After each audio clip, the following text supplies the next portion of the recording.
Pete Buttigieg officially announces presidential campaign. South Bend Mayor Pete Buttigieg officially launched his presidential campaign on Sunday, formally vaulting the Midwestern Democrat who was largely unknown over a month ago into the large, and growing, field of Democrats vying to take on President Donald Trump in 2020. Buttigieg cast his candidacy as a direct rebuttal to Trump's campaign, including his slogan "Make America Great Again," and highlighted his belief that the country needs both a generational change and an entirely different political figure to lead the country past Trump. Buttigieg's argument is that he, a gay, veteran mayor from the Midwest, is just that kind of different politician. "My name is Pete Buttigieg. They call me Mayor Pete," Buttigieg said to Cheers. "I am a proud son of South Bend, Indiana. And I am running for President of the United States." He said, "I recognize the audacity of doing this as a Midwestern millennial mayor. More than a little bold, at age 37, to seek the highest office in the land, but we live in a moment that compels us each to act." The South Bend mayor is the fastest rising Democratic candidate in the crowded presidential field, and his decision to exit the lengthy exploratory portion of his 2020 bid comes at a time when a series of polls have shown Buttigieg to be firmly among candidates like Senators Kamala Harris, Elizabeth Warren, and Cory Booker, a far cry from when he was receiving less than 1% of support in some polls months ago.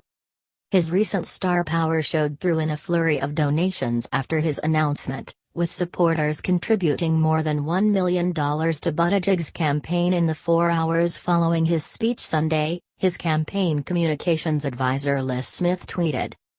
Buttigieg used his hometown as a character in his announcement, including the fact that he, over the last 8 years, had overseen a renewal in South Bend's city center.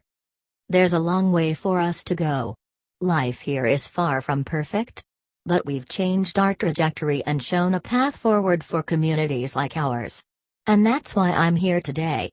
To tell a different story than Make America Great Again," Buttigieg said, the rain audibly beating down on the steel roof above him as the lectern in front of him visibly took on water.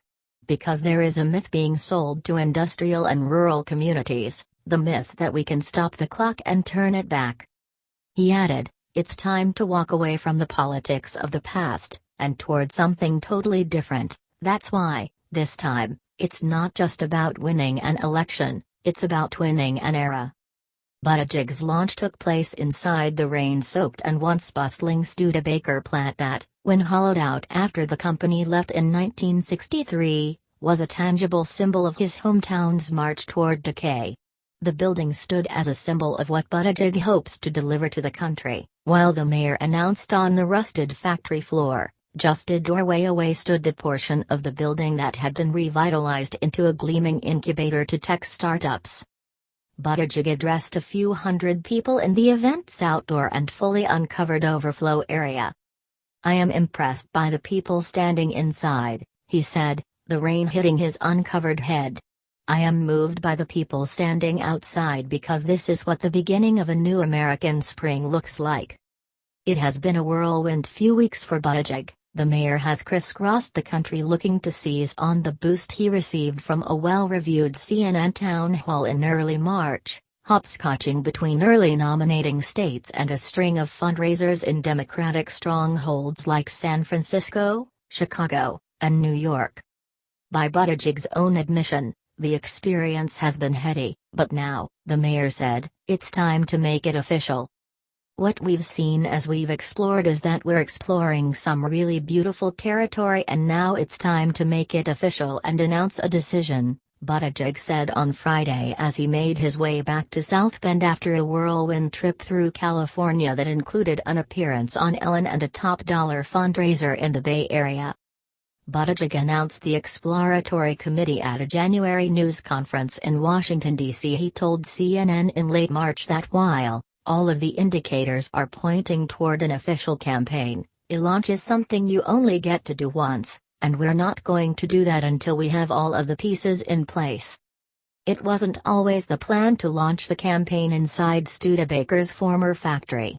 Initially, Buttigieg's nascent team has planned to basically shut down parts of South Bend's downtown and hold an outdoor rally in the heart of the city center that has been revived under the mayor's tenure. Rain and wind meant they had to change plans, but Buttigieg said there is a silver lining in the change. The rain location may be a blessing in disguise because there is such symbolic power in that building and you can see in it the past, the present and the future, Buttigieg said before the event.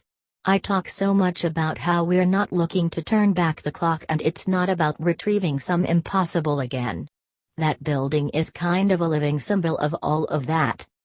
The building has recently been repurposed. It now anchors South Bend's Renaissance District and houses a mix of technology companies, including South Bend Code School and an Amazon Web Services company, a symbol of how his leadership as mayor over the last 8 years helped revitalize portions of the city. Buttigieg's speech covered a range of policy issues. The mayor called for sweeping democratic reforms on voting and in the judicial system, called climate change a life and death issue for our generation and said he wants to make sure every American has access to Medicare. But the best received lines in Buttigieg's speech were when the mayor attacked Trump or spoke about his personal life, namely his marriage to Chasten Buttigieg. The mayor spoke at length about wishing he could tell his younger self, who wondered what it means when he sometimes feels a certain way about young men he sees in the hall at school, that he would be accepted. To tell him that one rainy April day, before he even turns 40, he'll wake up to headlines about whether he's rising too quickly into becoming a top-tier contender for the American presidency. And to tell him that on that day he announces his campaign for president, he'll do it with his husband looking on, Buttigieg said to Cheers. He added earlier, our marriage exists by the grace of a single vote on the U.S. Supreme Court. 9 men and women sat down in a room and took a vote and they brought me the most important freedom in my life. Buttigieg cast Trump as a backward-looking politician who has looked to use fear as a way to gain power. The horror show in Washington is mesmerizing, all-consuming, Buttigieg said.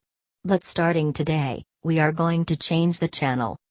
Buttigieg was introduced on Sunday by 3 mayors, Nan Whaley, the mayor of Dayton, Ohio, Christopher Cabaldon, the mayor of West Sacramento, California, and Steve Adler, the mayor of Austin, Texas, all of whom highlighted a different aspect of Buttigieg's record and candidacy. Are we aware that we are making history, said Cabaldon, who himself is gay. Even as the chair of America's LGBT mayors, I couldn't even dream of this moment 4 months ago. Adler's endorsement was significant because 2 other Texans, former Representative Beto O'Rourke and former Housing and Urban Development Secretary Julian Castro, are already running for president. Adler even spoke at an O'Rourke event earlier this year. I think you give consideration to endorse a lot of people. Beto is a really good guy. Julian is a really good guy. And they are both friends. Just not as close as Pete. The one that I have seen that is really the most spectacular is Pete, Adler said. Although Buttigieg made his announcement official on Sunday, he officially dropped exploratory from his committee with the Federal Election Commission on Friday. Buttigieg's committee has been shoestring for months. According to the Buttigieg aide, the committee currently has 32 people on staff and plans to get to 45 or 50 staffers by the end of the month. That initially small staff has meant the mayor has spent very little of the $7 million his team raised in 2019's first fundraising quarter. According to the aide, Buttigieg's first quarter fundraising report will show he only has a burn rate of less than 10%, a number far smaller than other candidates, like Warren, whose campaign announced earlier this month her burn rate was more than 85%.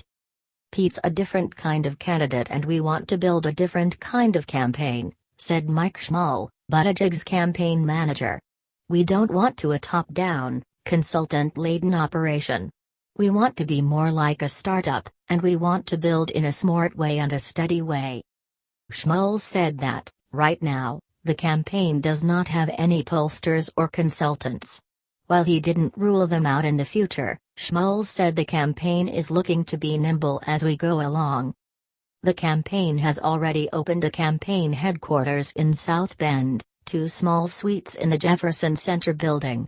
The campaign also has plans to open a small office in Chicago, where a few aides will live and, given the relatively small size of South Bend's airport, the candidate and campaign aides will work ahead of flights around the country. Buttigieg's rise has also seen him get accepted to the upper echelon of Democratic donors, many of whom are looking to donate to multiple candidates as the field continues to grow. "I said to him, I will do whatever you need. If it is raising money, I will raise money. If it is talking to people in the national network, I am all in," said Steve Grossman, a former DNC chair who endorsed Buttigieg days ago. Another one of those donors is Susie Tompkins Buell, who, while supporting Harris, also hosted a fundraiser for Buttigieg and around 150 donors on Thursday in the Bay Area.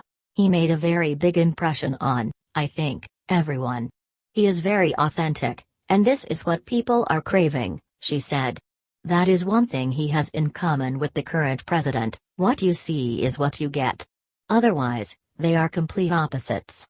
The mayor has also not been the only Buttigieg to experience a bump in notoriety.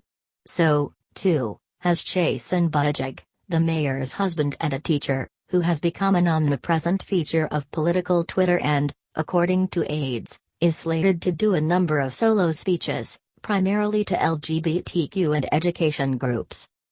Buttigieg will follow up his announcement with a trip to New York for a low-dollar fundraiser in Brooklyn on Monday, followed by a 2-day trip to Iowa on Tuesday and Wednesday.